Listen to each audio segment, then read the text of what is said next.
નમસ્કાર, આપ જોઈ રહ્યા છો જેકેએસ ન્યૂઝ ગુજરાતી। વાત તો મોરબી નગરપાલિકામાં કોંગ્રેસ દ્વારા યોજાઈ રામધૂન।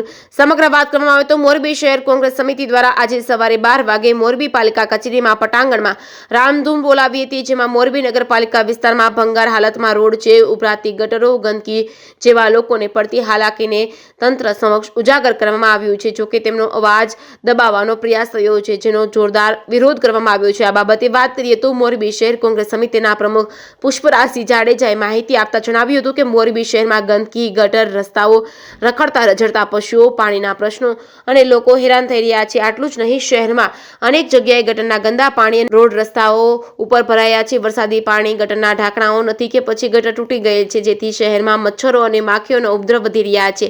મચ્છરો અને માખીઓના લીધે રોગચાળો ફાટી નીકળવાની દહેશત છે, તો પણ આ પ્રશ્નોનું નગરપાલિકા દ્વારા નિરાકરણ લાવવામાં આવતું નથી, જેથી પ્રજાને ન્યાય મળે તે માટે મોરબી શહેર કોંગ્રેસ સમિતિ દ્વારા પાલિકાના પટાંગણમાં આજે સોમવારે સવારે 11:30 વાગે રામધૂનનું આયોજન કરવામાં આવ્યું છે, જ્યારે મોટી સંખ્યામાં પોલીસ આવી પહોંચી હતી અને આ શાંતિપૂર્ણ દેખાવને બંધ કરવાનો પ્રયત્ન કર્યો હતો।